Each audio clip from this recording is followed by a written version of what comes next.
नमस्ते दोस्तों। आज हम एनसीईआरटी की किताब में से पाठ संख्या 11 जब सिनेमा ने बोलना सीखा, कक्षा 8वीं पाठ के अभ्यास के प्रश्न उत्तर करेंगे, शब्दार्थ करेंगे और पाठ का सार करेंगे। तो आइए वीडियो को शुरू करते हैं। कठिन शब्दों के अर्थ हैं शब्द और अर्थ। संजीव, संजीव कहते हैं जिंदा को जिसमें जान हो। इंसान, इंसान कहते हैं मानव को। सवाक, सवाक का मतलब होता है बोलती हुई। लोकप्रियता, लोकप्रियता मतलब प्रसिद्धि। शिखर, शिखर होता है उच्च स्थान। फिल्में, फिल्में होती हैं बिना आवाज़ की फिल्म। तो दौर, समय। इंटरव्यू, साक्षात्कार अर्थात प्रत्यक्ष रूप में। पार्श्व गायक अर्थात जो पर्दे के पीछे से अपनी आवाज़ या गीत गाए। साउंड, साउंड होता है आवाज़। फैंटेसी, फैंटेसी होता है आकर्षक। प्रश्रमिक, प्रश्रमिक होता है मेहनताना। चर्चित, चर्चित कहते हैं मशहूर को। स्टंटमैन, स्टंटमैन होता है जो करतब करने वाला होता है। अभिनेता, अभिनेता कलाकार। समीक्षकों, समीक्षक होते हैं जो जांच करने वाले। किरदार, किरदार चरित्र। किताब, किताब कहते हैं उपाधि को। देह, देह को कहते हैं शरीर, तन, काया भी बोल सकते हैं। प्रचलित, प्रचलित है लोगों की भाषा। प्रतिबिंब, प्रतिबिंब कहते हैं परछाई को। केश सज्जा, केश सज्जा कहते हैं बाल बनाना।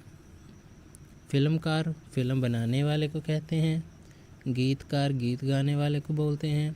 और संगीतकार, संगीत देने वाले को बोलते हैं।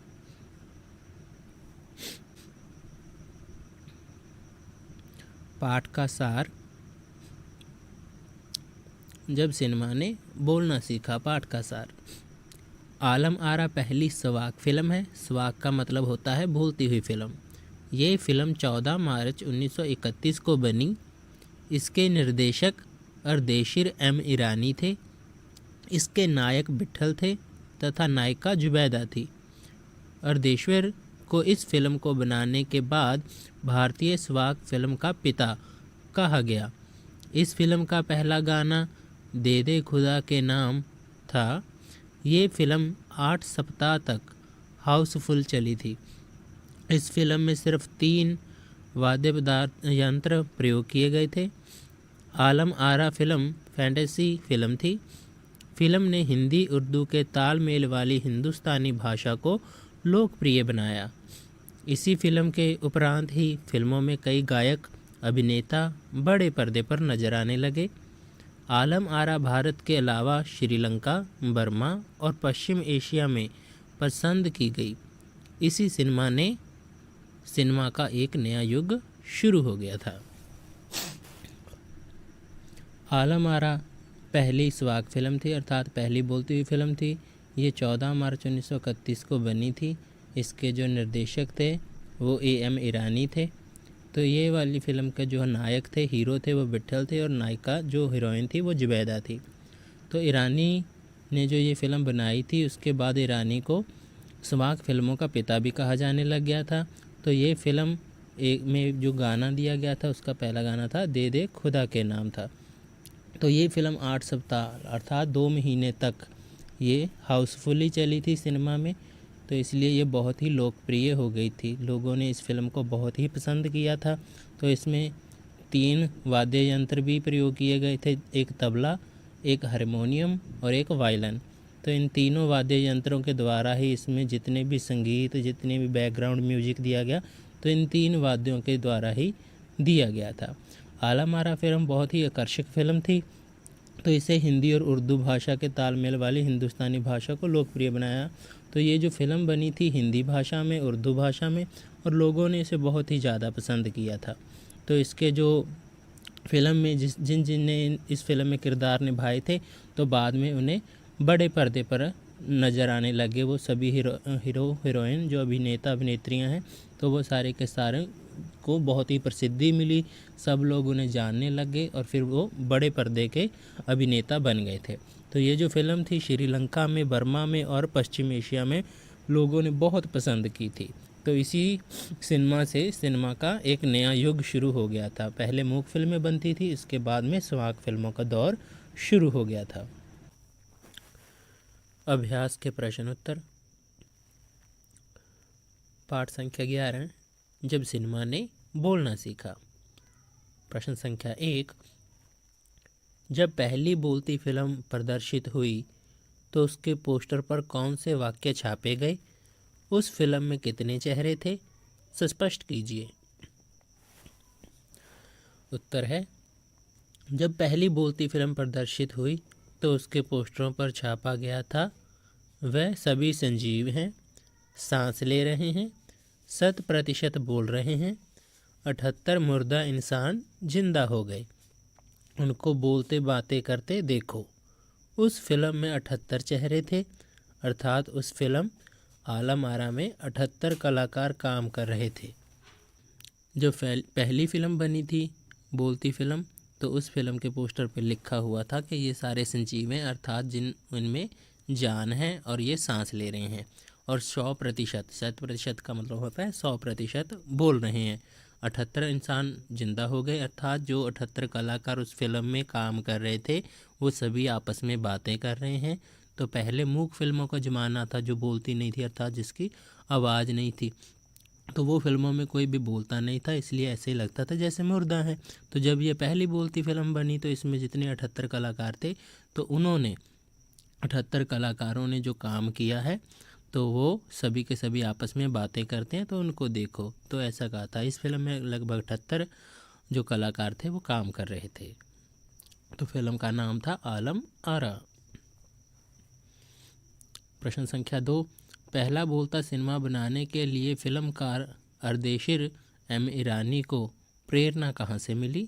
उन्होंने आलम आरा फिल्म के लिए आधार कहाँ से लिया? विचार व्यक्त कीजिए।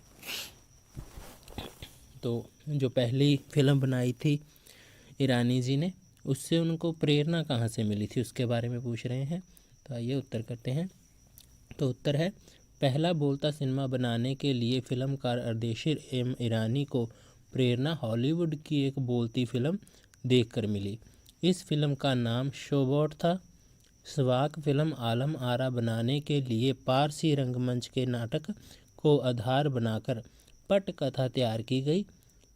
उसके गीतों को भी इस फिल्म में ज्यों का त्यों रखा गया। तो जो पहली फिल्म बनी थी तो आलम आरा, उसके जो निर्देशक थे, फिल्म बनाने वाले थे, अर्देशीर एम ईरानी थे। उन्होंने हॉलीवुड की एक फ़िल्म देखी थी शोबॉट, जिससे उन्हें प्रेरणा मिली कि वो भी बोलती हुई फिल्में बनाएंगे। तो उन्होंने पहली फ़िल्म बनाई आलम आरा। तो ये जो शोबॉट फिल्म देखी थी उन्होंने, तो वो 1929 में देखी थी, और उन्होंने जो पहली फ़िल्म बनाई थी और जो बनकर तैयार हो गई थी वो 1931 में, 14 मार्च 1931 में बनकर तैयार हो गई थी। तो इसीलिए जो शोबॉट उन्होंने फ़िल्म देखी थी उसके से प्रेरणा लेकर उन्होंने आलम आरा जो फिल्म बनाई है वो पारसी रंगमंच के नाटक को आधार बनाकर बनाई थी, और वहाँ की जो पटकथा थी तो वो तैयार की गई। उसके गीतों को भी ज्यों का त्यों ही अपनी फिल्म में उन्होंने प्रयोग में किया था। प्रश्न संख्या 3, विट्ठल का चयन आलम आरा फिल्म के नायक के रूप हुआ, लेकिन उन्हें हटाया क्यों गया? विट्ठल ने पुनः नायक होने के लिए क्या किया? विचार प्रकट कीजिए। तो जो आलम आरा फिल्म थी उसका हीरो था, जो अभिनेता था वो विट्ठल था। तो विट्ठल का चयन हो गया था आलम आरा फिल्म के नायक के तौर पर, हीरो के तौर पर उसे चलती फिल्म में से हटा भी दिया गया था। लेकिन दोबारा विट्ठल ने हीरो बनने के लिए क्या किया था उसके बारे में आपने बताना है। तो उत्तर है, जिस समय आलम आरा फिल्म बनने वाली भी उस समय विट्ठल प्रसिद्ध अभिनेता के रूप में जाने जाते थे। उनका चयन फिल्म के नायक के लिए कर लिया गया था, पर उन्हें उर्दू बोलने में परेशानी होती थी, इसीलिए उन्हें हटाया गया। विट्ठल ने पुनः नायक बनने के लिए मुकदमा कर दिया। तत्कालीन सुप्रसिद्ध वकील मोहम्मद अली जिन्ना ने उनका मुकदमा लड़ा। इस मुकदमे में विट्ठल जीत गए और वह फिल्म के नायक पुनः बने। जो आलम आरा फिल्म थी पहली बनी जो संवाक फिल्म थी, तो उसमें जो अभिनेता थे वो विट्ठल थे। विट्ठल मूक फिल्मों के भी अभिनेता रह चुके थे, बहुत प्रसिद्ध अभिनेता थे। इसी कारण उनको आलम आरा के लिए नायक के रूप में, हीरो के रूप में उन्हें चुना गया था। लेकिन उन्हें उर्दू बोलने में परेशानी आती थी। फिल्म हिंदी और उर्दू की भाषा में बन रही थी, तो उर्दू उन्हें बोलने में परेशानी आती थी। इसी कारण उन्हें हटा दिया गया हीरो के पद से, तो हीरो महबूब को बना लिया गया था। लेकिन जो विट्ठल था उसने मुकदमा कर दिया, तो उसका जो केस था वो वकील मोहम्मद अली जिन्ना ने लड़ा था और वो मुकदमा था वो जीत गए। उसके बाद में फिर विट्ठल ही उस फिल्म के पहले अभिनेता बने थे। प्रश्न संख्या 4, पहली संवाक फिल्म के निर्माता निर्देशक अर्देशीर को जब सम्मानित किया गया तब सम्मानकर्ताओं ने उनके लिए क्या कहा था? अर्देशीर ने क्या कहा और इस प्रसंग में लेखक ने क्या टिप्पणी की है? में पूछ रहे हैं कि जो निर्माता निर्देशक A.M. ईरानी थे उनको सम्मानित किया गया था जब फिल्म को 25 साल हो गए थे, तो उनके लिए जो सम्मानकर्ता थे उन्होंने कौन से शब्दों का प्रयोग किया था और उनके जवाब में जो ईरानी जी थे उन्होंने क्या जवाब दिया, और ये सारे प्रसंग के ऊपर लेखक ने क्या टिप्पणी की है? तो उत्तर है, पहली संवाक फिल्म के निर्माता निर्देशक अर्देशीर को जब सम्मानित किया गया तब सम्मानकर्ताओं ने उन्हें भारतीय संवाक फिल्मों का पिता कहकर उनका सम्मान किया। इस अवसर पर निर्देशक ने कहा, मुझे इतना बड़ा सम्मान देने की आवश्यकता नहीं है, मैंने तो देश के लिए अपने हिस्से का जरूरी योगदान दिया है। इस प्रसंग में लेखक ने टिप्पणी करते हुए कहा कि वह अत्यंत विनम्र व्यक्ति थे। वह उस संवाक सिनेमा के जनक थे जिनकी उपलब्धि को भारतीय सिनेमा ने जनक फाल्के को भी अपनाना पड़ा, क्योंकि वहाँ से सिनेमा का एक नया युग शुरू हो गया था। तो जब पहली फिल्म बनी थी उसके 25 वर्ष पूरे हो गए थे, तो ईरानी जी को सम्मानित किया गया। तो जिन्होंने सम्मान देना था, तो सम्मानकर्ताओं ने उनके लिए शब्दों का प्रयोग किया कि वो भारतीय संवाक फिल्मों के पिता हैं, जनक हैं। तो ये वाला शब्द जब उन्होंने कहा तो ईरानी जी ने सुनकर कहा कि मुझे इतनी बड़ा सम्मान मत दीजिए, मुझे इसकी आवश्यकता नहीं है, मैंने तो सिर्फ अपने देश के लिए जो ज़रूरी हिस्सा था वो थोड़ा सा योगदान दिया है। तो ये सारे प्रसंग पर लेकर टिप्पणी करते हुए कहते हैं कि जो ईरानी जी हैं तो वो एक विनम्र व्यक्ति थे। उनका संवाक सिनेमा के जनक थे जिनकी उपलब्धि को भारतीय सिनेमा ने जनक के फाल्के को भी अपनाना पड़ा। कि बाद में वो जो उन्होंने पहली संवाक फिल्में बनाई थी उसी के आधार पर एक फिल्मों का नया दौर शुरू हो गया था। अब बस मूक फिल्मों से बदल के संवाक फिल्मों का जो दौर था चलना शुरू हो गया था। सभी संवाक फिल्मों को अर्थात बोलती हुई फिल्मों को पसंद करने लग गए थे।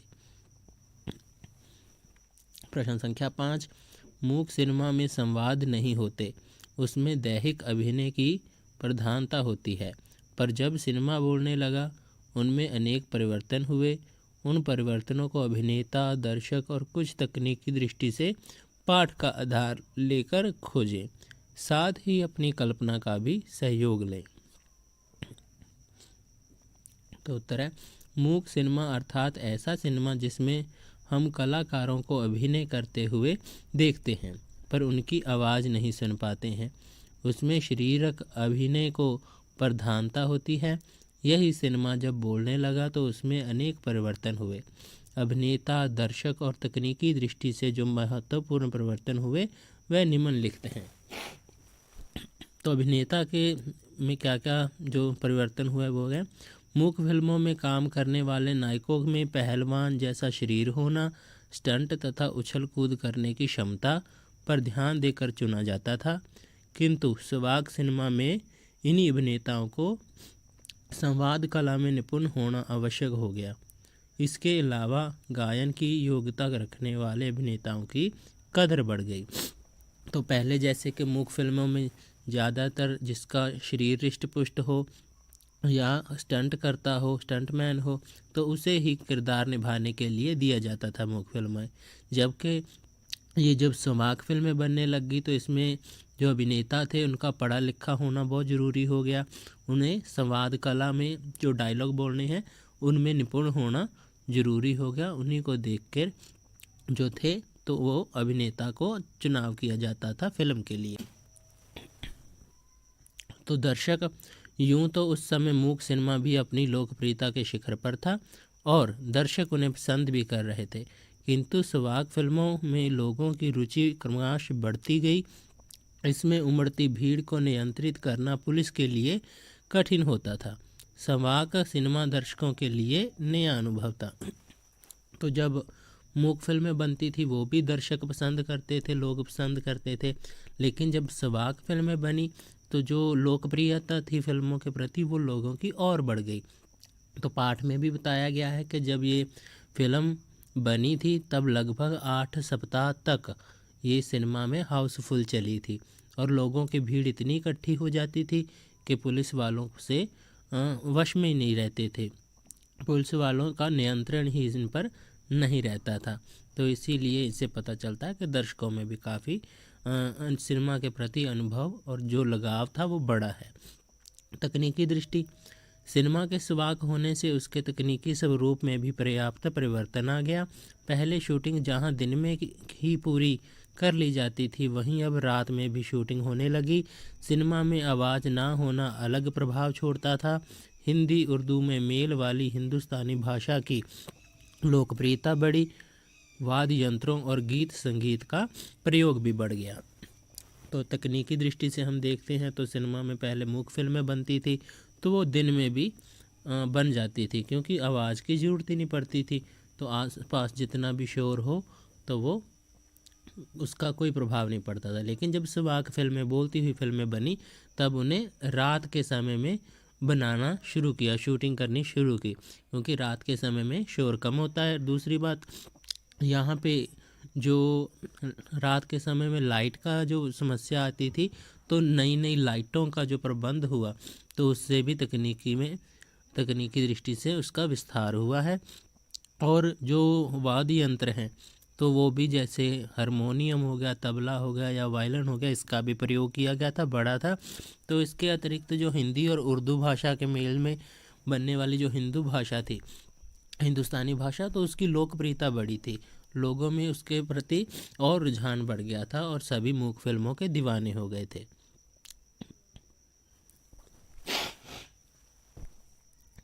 प्रश्न संख्या 6, डब फिल्में किसे कहते हैं?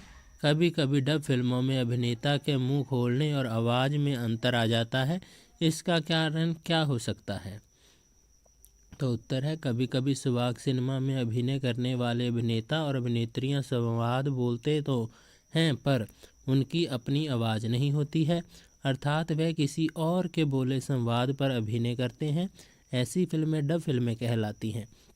कभी कभी फिल्मों में अभिनेता के मुंह खोलने पर और आवाज़ में अंतर आ जाता है।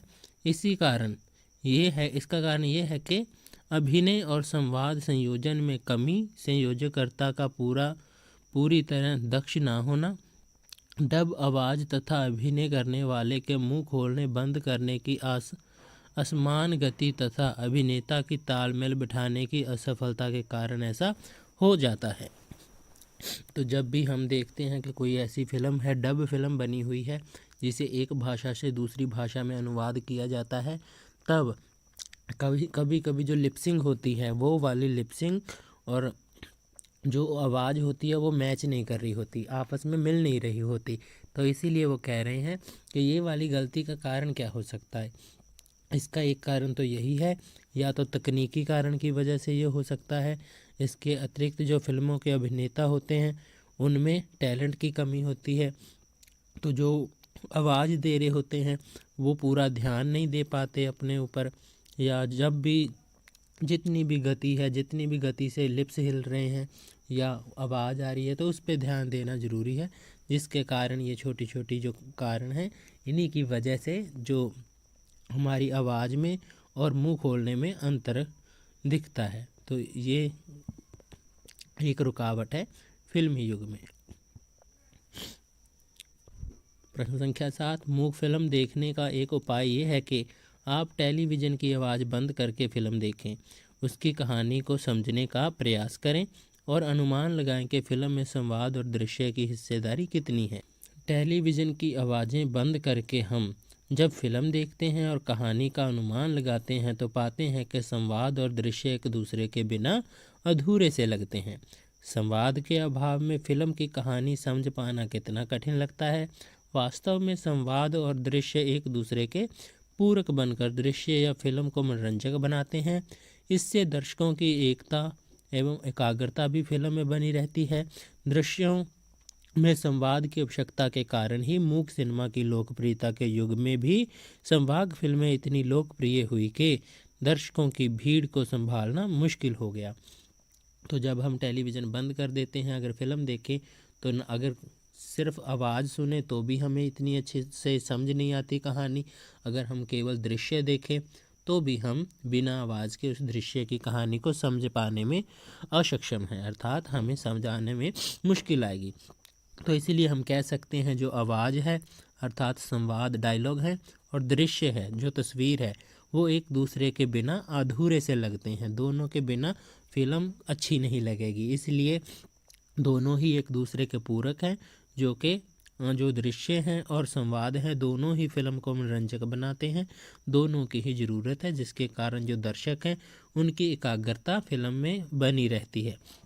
तो इसीलिए संवाद और दृश्यों का दोनों का होना फिल्म में बहुत ही ज़रूरी है। क्योंकि जो मूक फिल्में बनती थी तो उसमें केवल दृश्य ही थे, संवाद नहीं था। इसके कारण फिर भी जब संवाद फिल्में बनी तो उनकी लोकप्रियता बढ़ गई। तो लोगों की इतनी भीड़ इकट्ठी हो जाती थी सिनेमा के आगे जो पुलिस को संभालने में बहुत मुश्किल आती थी।